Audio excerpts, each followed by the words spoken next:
आज हम देखेंगे कि इंडिया के 4 पॉइंट पॉलिसी क्या है यूक्रेन और रशिया वॉर पे। सेकंड हम देखेंगे कि इंडिया के और यूएई के रिलेशनशिप के बारे में जानेंगे कि कैसे वो ज्यादा स्ट्रांग हो रहे हैं।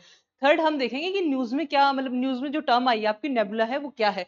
हेलो दोस्तों, आप सभी का स्वागत है डॉक्टर अमित आईएएस एकेडमी के डेली इनिशिएटिव यूपीएससी समाचार में। आज हम स्टार्ट करेंगे 11 सितंबर के न्यूज एनालिसिस। जैसे आपको पता है हम 5 प्रीलिम्स की न्यूज देखेंगे और 1 एडिटोरियल डिस्कशन देखेंगे। उसके बाद मैं आपको कुछ क्वेश्चंस दूंगी। जो बच्चे फर्स्ट टाइम आए हैं उनके लिए इंफॉर्मेशन है कि पिछले 3 साल में हमारी एकेडमी ने 108 सिलेक्शन दिए। 2024 में 51 सिलेक्शन हुए हैं जिसमें बहुत सारी पोस्ट हमारी एकेडमी से थी। उसके अलावा 2023 में 24 सिलेक्शन हुए हैं जिसमें फर्स्ट रैंक थी अनिल कुमार, वो हमारी एकेडमी के ऑफलाइन स्टूडेंट रहे हैं। जो बच्चे डेडिकेशन से प्रिपेयर कर रहे हैं एचसीएस के लिए उनके लिए न्यू बैच लॉन्च हो चुके हैं। आपके अभिमन्यु बैच है जिसमें प्रीलिम्स मेंस और इंटरव्यू आपकी पूरी प्रोसेस की अच्छे से तैयारी होगी। ये दोनों मीडियम में है, आपके इंग्लिश और हिंदी दोनों मीडियम में अवेलेबल है। आप है ना इसको, हमारी एकेडमी का ऐप है जिसमें डॉक्टर अमित एकेडमी करके है, आप उसमें भी इसको सर्च कर सकते हो। और ये नंबर आपके अवेलेबल करवाए गए हैं, यहाँ पे भी आप इसको मतलब पूछ सकते हो इसके बारे में। तो चलो आज का हम न्यूज़पेपर एनालिसिस स्टार्ट करते हैं। ये हमारा इंडेक्स है। देखो हमारे पेज 4 में जो सिलेबस है उसमें प्री के रिगार्डिंग में हमारी न्यूज है, India has a 4 point principle to end the Russia Ukraine conflict. ठीक है, तो इसमें क्या है कि इंडिया की आपकी ये विजिबल है आपके लिए। तो इसमें हम देखेंगे कि इंडिया के कौन से 4 पॉइंट प्रिंसिपल्स है आपके रशिया और यूक्रेन के पीस क्लोज पे। ठीक है, सेकंड हम देखेंगे removal obstacle in the countries research ecosystem says Modi. ठीक है, थर्ड हमारी न्यूज हो जाती है गवर्नेंस से related on ANI defamation suits against Wikipedia. ठीक है, एएनआई ने डिफेमेशन सूट्स किया किस पे, विकिपीडिया पे। इस पे क्या हमारी सिनेरियो है वो देखते हैं। उसके बाद हम देखेंगे प्रीलिम्स के फैक्ट की न्यूज है हमारी नेक्स्ट। अंडरस्टैंडिंग ओवेरियन कैंसर देखेंगे हम, इसके क्या क्या कोज हैं, सिम्टम्स हैं, स्क्रीनिंग मेथड्स हैं, इसके बारे में जानेंगे। टर्म्स इन न्यूज हमारी क्या आज नेबुला है और नेबुली क्या होता है, इनमें क्या डिफरेंस है वो देखेंगे हम। और लास्ट जो हमारा एडिटोरियल एनालिसिस रहता है उसमें क्या है, यूएई और इंडिया की ties are the rooted in affinity trust and respect. तो इंडिया के और जो यूएई के टाइज हैं वो और स्ट्रॉन्ग हो रहे हैं। ठीक है, उन रिलेशनशिप के बारे में देखेंगे हम। ठीक है, तो हमारा फर्स्ट एडिटोरियल रहता है ये आपका प्रीलिम्स फैक्ट के रिगार्डिंग में है। आई होप ये आपको विजिबल होगा। देखो इसमें क्या है कि इंडियाज एक्सटर्नल अफेयर मिनिस्टर है, उन्होंने बोला है कि 4 point principle for resolving Russia और यूक्रेन कॉन्फ्लिक्ट। अभी आपने कल परसों एक न्यूज देखी थी जिसमें ये बोल रहे थे कि यूक्रेन के जो आपके एक्सटर्नल अफेयर मिनिस्टर है वहां के, उन्होंने बोला था कि इंडिया का पार्टिसिपेशन होना चाहिए वोटिंग्स में, कि वो किस साइड से मतलब उनको वोट देनी चाहिए। लास्ट टाइम हमने क्या किया था, अब्सटेंड किया था किसमें, आपका स्विस पीस में से, है ना। अभी उन्होंने क्या बोला कि आपको पार्टिसिपेट करना चाहिए। तो इंडिया ने बोला कि हमारे 4 प्रिंसिपल्स हैं, किसके लिए, यूक्रेन के लिए और रशिया के वॉर को आपके पीसफुली सॉल्व करने के लिए। तो लेट्स सी हमारे 4 प्रिंसिपल्स क्या है। ये आप है ना आईआर के रिलेशनशिप में कोट कर सकते हैं। पहला क्या है, India believes in pursuing peace not war. India किसको परस्यू कर रहा है, पीस को रादर देन वॉर। सेकंड क्या बोल रहा है कि war can not resolve the conflicts, negotiations are essential. ये क्या बोल रहा है कि कोई भी जो वॉर है ना वो आपकी क्या नहीं कर सकता, आपका जो वॉर है वो किसी भी कॉन्फ्लिक्ट को रिजोल्व नहीं कर सकता, वो सिर्फ उसको बढ़ा सकता है। हमें क्या करना चाहिए, नेगोशिएशन इसेंशियल, यानी नेगोशिएशन है वो जरूरी हो जाते हैं किसी भी वॉर को रोकने के लिए, है ना। कि आप दोनों मतलब एक दूसरे के साथ बैठो और उसमें वार्तालाप करो, और वार्तालाप करके सिर्फ बातें नहीं करनी है, उससे कोई सोल्यूशन निकालो। तो ये क्या बोल रहे हैं कि आपके यूक्रेन को रशिया को सॉल्यूशंस पे आना चाहिए रादर देन वॉर और कॉन्फ्लिक्ट को और इंक्रीज करना चाहिए। नेक्स्ट क्या है, India remains concerned and engaged in seeking A resolution. यानी इंडिया क्या बोल रही है, वो रिमेन कंसर्न है कि आप है ना एक सोल्यूशन निकालो, ठीक है, बैठ के उसमें इंगेज करो रिसोल्यूशन में, रादर देन आप कॉन्फ्लिक्ट में ज्यादा इंगेज हो रहे हो। रशिया मस्ट बी, एक पॉइंट रह गया, Russia must be including in any successful peace process.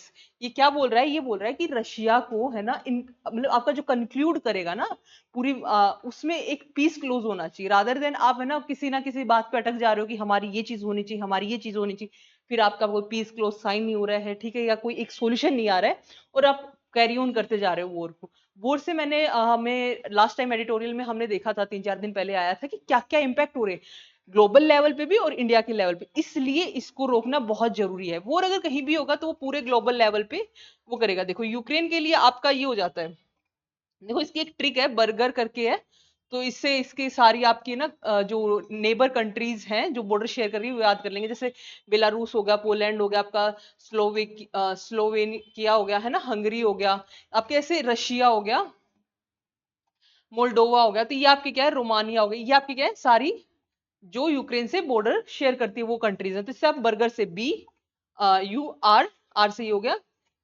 ठीक है, ये ऐसे आप याद कर सकते हो इससे। इसके बाद हमारी नेक्स्ट न्यूज है, नेक्स्ट न्यूज हमारी किससे रिलेटेड हो जाती है, इंटरनेशनल रिलेशनशिप में बायलैटरल रिलेशंस से। इससे क्या बोल रहा है कि prime minister Modi chaired the first meeting of the अनुसं अनुसं ये sorry Anusandhan national research foundation, Anusandhan national research foundation की इन्होंने प्राइम मिनिस्टर ने अभी क्या की है, आपकी मीटिंग हेल्ड की है, ठीक है। तो इसमें हमारे लिए इंपॉर्टेंट क्या हो जाता है, अनुसंधान नेशनल रिसर्च फाउंडेशन क्या है, ठीक है, इसका एम क्या है। तो देखो बेसिकली इसका जो एम है ना वो क्या है आपका, रिसर्च एंड डेवलपमेंट को फंडिंग करना, उसको बूस्ट करना और foster collaboration between universities and आपका industries for the national growth.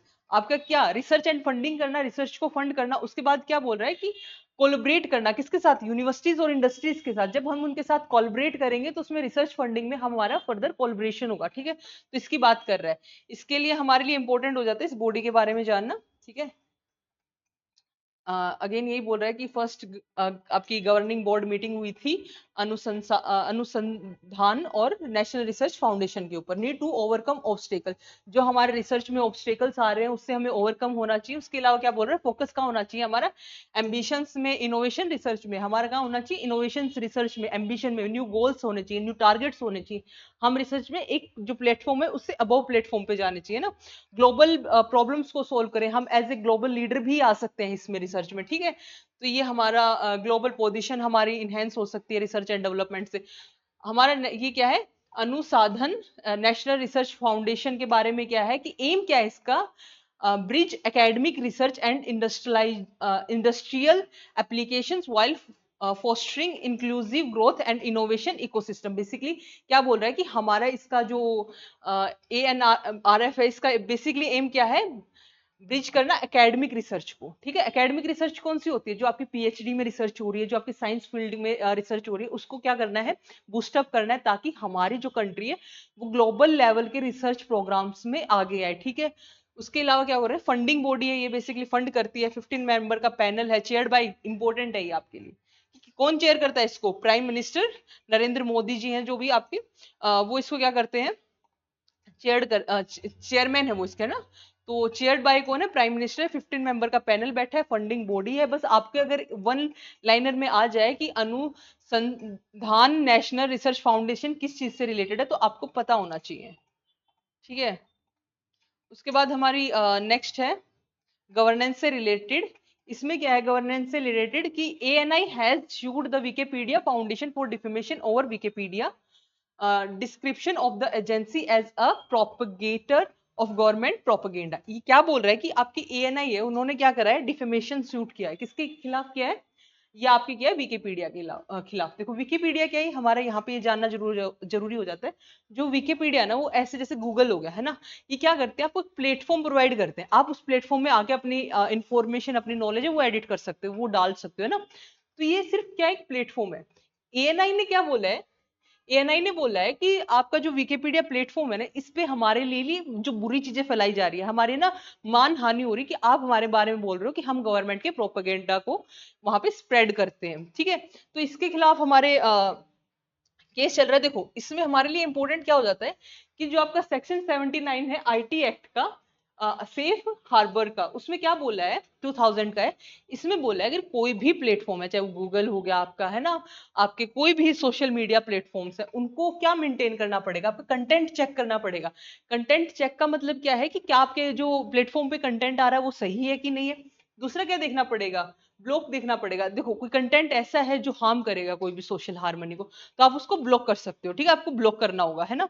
तीसरा क्या बोल रहा है, ग्रीवेंस रिड्रेसल। ग्रीवेंस रिड्रेसल में क्या बोल रहा है, अगर कोई प्रॉब्लम होती है किसी भी कंटेंट क्रिएटर को या पब्लिक को, तो आप है ना उसकी जो ग्रीवेंस है उसकी प्रॉब्लम्स को सॉल्व करेंगे। अब देखो विकिपीडिया क्या है, एक प्लेटफॉर्म है, वो इतनी चीजों से डील नहीं करता है, ठीक है। रूल 7 2021 में इसको अमेंड किया गया था, 2000 वाले आईटी रूल्स को। इसमें क्या बोला गया था, follow if not safe harbour legally liabilities. देखो, अगर आप ये सेफ हार्बर के रूल्स नहीं फॉलो करते हो, कि आप ब्लॉक नहीं कर रहे हो, या आप कंटेंट चेक नहीं कर रहे हो, है ना, या प्रॉपर ग्रीवियंस रिड्रेसल मैकेनिज्म नहीं बना रहे हो, तो आपको क्या किया जा सकता है, तो आपके अगेंस्ट लीगल एक्शंस हो सकते हैं। ठीक है, ये बोला गया इसके एक्शन। तो अभी विकिपीडिया क्या बोल रहा है कि उसके पास इतना इनफ मनी नहीं है। अभी इन्होंने बोला कि यहाँ पे लिखा हुआ है आपके आर्टिकल, अगर आप इसमें ग्रोथ थ्रू होगे, तो उन्होंने बोला कि 2 करोड़ का क्लेम किया है कि आपको 2 करोड़ मान हानि में आपको देने पड़ेंगे। जो हाईकोर्ट है उसने बोला है कि आपको ना, जो लोग इसमें कंटेंट लिख रहे हैं, आप उनको हमारे आगे पेश करो। तो अब ये बोल रहा है कि विकिपीडिया कि इसके लिए कितनी प्रॉब्लम्स क्रिएट कर रहा है, ये तो सिर्फ एक प्लेटफॉर्म है, वहां पे कौन आके कौन एडिट करके जा रहा है ना, तो इसके लिए भी ये एक प्रॉब्लम क्रिएट कर रहा है। देखो, 2 करोड़ तक का इन्होंने वो लगाया, ये हमारे लिए इंपॉर्टेंट नहीं होता, बट हमारे लिए इंपॉर्टेंट होता है। जैसे विकिपीडिया पे हम जब हमारी बात आ रही, तो आईटी रूल्स हमारे लिए इंपॉर्टेंट हो जाते हैं 2000 के और 2021 के, कि कैसे सोशल मीडिया को रेगुलेट किया जा रहा है बाय एक्ट्स। अब देखो यहाँ पे क्या हार्म हो रहा है, हमारा पॉइंट यहाँ पे होता है freedom of speech. Freedom of speech harm हो रहा है कैसे? जैसे किसी ने अपना फ्रीडम ऑफ स्पीच रखने के लिए वहां पे मेंशन कर दिया, विकिपीडिया पे लिख दिया इसके बारे में, एजेंसी के बारे में ये है, बट उस एजेंसी ने क्या किया, वो सीधा विकिपीडिया पे मानहानि का नाम लगा के किसके पास गई, कोर्ट के पास गई। तो इसमें जो स्पीच है, जिस बंदे ने उस पर लिखा है, उसका जो एक्सप्रेशन है, वो कहीं ना कहीं हार्म हो रहा है। और इन एक्ट से, आईटी एक्ट से क्या हो रहा है, इस स्पीच को, फ्रीडम ऑफ स्पीच को क्या किया जा रहा है, आपके रेगुलेट किया जा रहा है। ठीक है, तो ये बेसिकली घुमा फिरा के इसके ऊपर पॉइंट आ जाता है। ठीक है, अब देखो, अगर विकिपीडिया मतलब विकिपीडिया ब्लॉक होती है, सपोज दैट इस अगर केस में नहीं जीत पाती है, विकिपीडिया ब्लॉक हो रही है, तो हमारे लिए बहुत सारी प्रॉब्लम्स क्रिएट हो जाती है। क्या स्पीच मतलब फ्रीडम ऑफ स्पीच हमारी वो मेंटेन है कि नहीं है। ठीक है, तो ये पूरा कॉन्टेक्स्ट था। इसमें हमारा एक 2014 का freedom of speech and expression का एक क्वेश्चन आया हुआ, आप इसको अटेंड करके देखिए। और दूसरा मुझे एक क्वेश्चन है, इसमें ये बताएं कि freedom of speech and expression article कौन से डील करता है, और उसके भी क्लोज कौन से में आते हैं, ये आप मुझे कमेंट करके बताएं, है ना। ठीक है, नेक्स्ट हम देखेंगे प्रीलिम्स का फैक्ट है कि जो आपका ओवरियन कैंसर है, often called a silent killer. ठीक है, साइलेंट किलर बनता जा रहा है, ब्लोटिंग एंड पेनिंग। अब देखो, आपने देखा होगा कि इंडिया में बहुत ज्यादा ब्रेस्ट कैंसर के, ओवरियन कैंसर के, सर्विक्स कैंसर के केस आ रहे हैं ना। ठीक है, तो इसके हम रीजंस देखेंगे आज। हम आपके ओवरियन कैंसर के बारे में जानेंगे, इसको साइलेंट किलर क्यों बोला जा रहा है। देखो, पहला तो इसमें इंपॉर्टेंट है जेनेटिक फैक्टर। जेनेटिक फैक्टर मतलब अगर आपके जेनेटिकली, यानी कोई भी आपकी जनरेशन में जिसको ये कैंसर होगा, तो देर इज ए प्रोबेबिलिटी वो आप में आएगा। सेकंड क्या बोल रहे हैं कि आपका लाइफस्टाइल, आप देखोगे कि आज हमारा लाइफस्टाइल बहुत बहुत ज्यादा अनहेल्दी हो गया है। ठीक है, हम बहुत ज्यादा फ्राइड आइटम्स खा रहे हैं। ठीक है, बिल्कुल भी हेल्थ पे ध्यान नहीं दे रहे हैं, हमारा वर्कआउट उतना नहीं हो रहा है, हमारी जो आज की लाइफस्टाइल है, जो भी हमारी बिजनेस लाइफस्टाइल है, उसमें हम इतने इंगेज रहते हैं कि हम कॉन्टिन्यूसली काफी टाइम तक बैठे रहते हैं, तो हमारे बेली फैट बहुत ज्यादा इंक्रीज हो जाता है। आजकल वीमेंस में बहुत कॉमन प्रॉब्लम, जिससे आप सिस्ट की भी प्रॉब्लम देखोगे। तो देखो, इसमें क्या प्रॉब्लम दिखा रखे, इंक्रीज क्यों हो रहा है इसका रिस्क। ये आपको विजिबल होगा शायद। एक तो आपका मिडिल एज में सबसे ज्यादा रिस्क है, 40 ईयर एज के पास।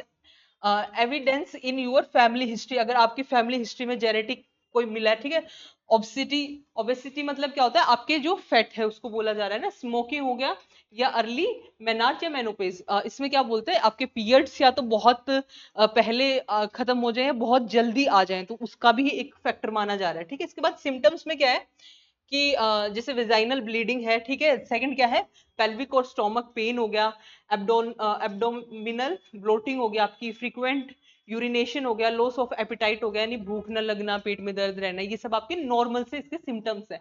इसके बाद क्या है कि कैसे इसको रिड्यूस किया जाए, तो एक जो आप कॉन्ट्रासेप्टिव पिल है उसको कम करें। ठीक है, दूसरा क्या है, हैविंग चिल्ड्रन, बच्चे मतलब टाइम पे होने चाहिए। आप देख रहे हैं कि लाइफस्टाइल इतना खराब हो गया कि अभी रिसेंटली आप बॉलीवुड में भी देखेंगे तो 40 के आसपास बच्चे पैदा हो रहे हैं, 38 के, तो वो that is not right age to give a birth to a child. तो आपको क्या फोकस करना चाहिए कि जो एक राइट एज होती है उस पर आपको, देखो वीमेंस का क्या हो रहा है, अब वो वर्किंग हो रही है, वर्किंग हो रही है, तो उनके पढ़ने लिखने में टाइम लगता है, 25-26 तक पढ़ाई खत्म होती है, फिर वो जॉब में आती है, ट्रेनिंग करती है, तो उनकी धीरे धीरे अपने आप क्या हो रही है, जो लाइफ है, जो चाइल्ड बर्थ की, वो डिले हो रही है ना। उसके अलावा क्या आपके ब्रेस्ट फीडिंग नहीं करवाते हैं ना, तो ये सारी प्रॉब्लम्स है। ये सारे रीजंस अगर आप इन सब पे काम करो, तो देर इज रिस्क जो कम कर सकते हो आप। ठीक है, ये सेम ही बताया हुआ है कि जेनेटिक है, एंडोमेट्रियस सिस है, ठीक है। इसमें क्या बोल रहा है, tissue similar to the uterus grows outside in it can slightly increase the risk. जो हमारी ओवरी है, जो ओवरियन कैंसर, ओवरी के साइड में ना जो टिश्यू है बहुत ज्यादा आपके एक लेवल से ज्यादा, देखो कैंसर क्या होता है, किसी भी सेल का एक अमाउंट से ज्यादा उसका बनना है, यानी सेल क्या आती है, बनती है फिर खत्म हो जाती है, बनती है और खत्म हो जाती है, लेकिन फिर खत्म होने की प्रोसेस बंद हो जाए, उसकी बनती जाए, है ना। तो हमारी ओवरी के पास जो लेयर होती है उसमें बहुत ज्यादा सेल का बार बार बनना भी इसके लिए रिस्पॉन्सिबल है। उसके बाद हम लाइफस्टाइल फैक्टर देखते हैं, ठीक है। सिम्टम्स देखा, कॉमन साइंस देखे हमने, ये हमने जो सारों पर पढ़ा था वही सेम रिपीटेशन है। ये CA 125 टेस्ट है इसका, ठीक है। इसके अलावा हमारा नेक्स्ट आर्टिकल इंपॉर्टेंट हो जाता है, किसके लिए, टर्म्स इन न्यूज में आता है। नासा ने recently captivated space enthusiast with a breathtaking image of the Red Spider Nebula. तो इसमें इंपॉर्टेंट हमारे लिए क्या हो जाता है, नेबुला क्या होता है, नेबुला, ठीक है। ये क्या होता है, a giant cloud of dust and gas in the space. जो स्पेस होता है उसमें बहुत ज्यादा आपके क्या होती है, गैसेस पार्टिकल्स होते हैं, वो रिवोल्व कर रहे हैं, वो रिवोल्व करते करते थोड़े थोड़े टाइम में क्या होते हैं, कंप्रेस होने शुरू हो जाते हैं, फिर कंप्रेस होके जो सॉलिड पार्ट है बीच में आ जाता है और साइड में आपके गैसेस होते हैं। तो इसको नेबुला बोल रहे हैं, ठीक है। इसमें क्या बोल रहा है कि सम नेबुली, नेबुला एक होता है, नेबुली क्या होता है, मोर देन वन नेबुला, ठीक है। nebulae came from the gas and dust through out by the explosion of a dying star such as supernova। supernova आपकी एक्टिविटी होती है, डाइंग स्टार मतलब एक स्टार है वो आपका कोलाइड होके मतलब कोलाइड हो जाता है, तो उसके जो पार्टिकल्स हैं उससे बन रहा है ना। उसके बाद बोल रहा है other nebulae are regions where new stars are beginning to form, ठीक है। दूसरी नेबुली रीजन बनती है न्यू स्टार फॉर्म होने की, जिसको हम स्टार न्यू न्यू सीरीज भी बोलते हैं, न्यू सीरीज, ठीक है। इसके बाद how do star form a nebula, ठीक है, कैसे एक स्टार फॉर्म होता है इन नेबुला में। तो क्या होता है, पहले आपके नेबुली में क्या होता है, are made up of dust and gases से बनते हैं, मोस्टली हाइड्रोजन और हीलियम होती है। लेकिन क्या होता है कि डस्ट और गैसेस क्या करते हैं आपके, वेरी स्प्रेड क्या, बट ग्रेविटी देखो, जो आपके डस्ट और क्या है आपके डस्ट और गैस है वो स्प्रेड हो रखी है, ठीक है। फिर ग्रेविटी की वजह से वो क्या आती है, पास आती है। ग्रेविटी की वजह से क्या होती है, पुल टुगेदर, एक दूसरे को खींचेंगे। देखो ग्रेविटी ऐसा नहीं कि अर्थ के ऊपर होती है, ग्रेविटी पूरे हर एक मोलिक्यूल की अपनी ग्रेविटी होती है, उस स्पेस में भी होती है और अर्थ पे भी होती है। Clumps of the gas gases उनको क्या करेंगे, एक दूसरे के पास लेके आएंगे। Clumps gets bigger and bigger, ठीक है। जो आपके क्लम्स होंगे वो क्या होंगे, बिगर और बिगर बनेंगे। पार्टिकल्स पास आए आपके धीरे धीरे ग्रेविटी से, फिर वो क्लम्स बन गए, वो क्लम्स क्या होंगे, धीरे धीरे बड़े बनेंगे, ठीक है। फिर स्ट्रॉन्गर एंड स्ट्रॉन्गर होंगे, उनकी खुद की ग्रेविटी बनेगी। हीट अप होंगे एंड हॉट द कोर, देखो प्रेशर बढ़ेगा उनके बीच में, तो बीच की जो आपकी कोर होगी वो क्या होगी, हीट अप होगी।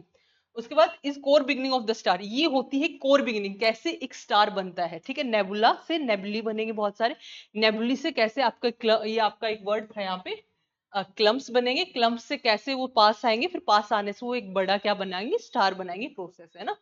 तो इंटरस्पेस में होती है नेबुला टू अर्थ।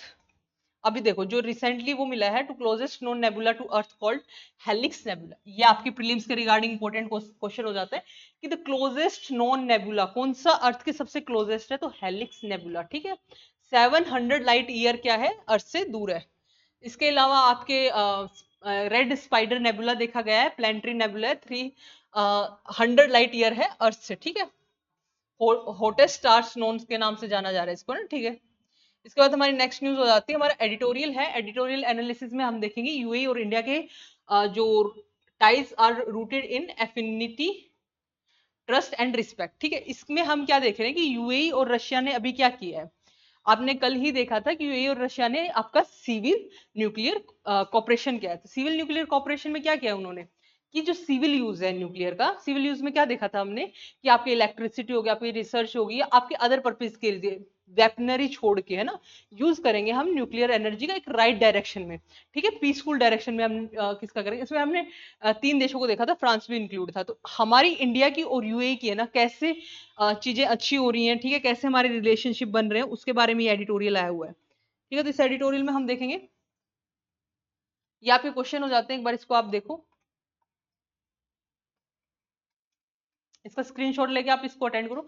I2UT का मैंने कल ही क्वेश्चन आपसे पूछा था, इंडिया, इजराइल, यूएई, यूएस से आपकी ग्रुपिंग है, ठीक है। Transform India position as a global politics, कैसे ये ग्लोबल पॉलिटिक्स में कर रहा है, ठीक है। इनके साथ हमारे जो भी रिलेशन है उनको मेंशन करना। डिस्कस करो इंडिया और यूएई के रिलेशनशिप के हिस्टोरिकल रूट्स का है, आपका इकोनॉमिक पार्टनरशिप को, इन सबको, ठीक है। ये आपका क्वेश्चन हो जाता है। चलो कंटिन्यू करते हैं। अब रिसेंटली क्या हुआ है कि यूएई के जो क्राउन प्रिंस है उन्होंने क्या किया है कि राजस्थान में ना एक प्लांट को वो किया है, ठीक है, मतलब एक प्लांट लगाया है राजघाट पे, plant of the trees at Rajghat, ठीक है। राजघाट पे आपका एक प्लांट लगाया है, ठीक है। शेयर अ स्ट्रॉन्ग बॉन्ड, उस वो क्या रिप्रेजेंट कर रहा है कि हमारे स्ट्रॉन्ग बॉन्ड को of mutual respect, trust and collaboration across various sector, ये हमारा शो कर रहे हैं, ठीक है।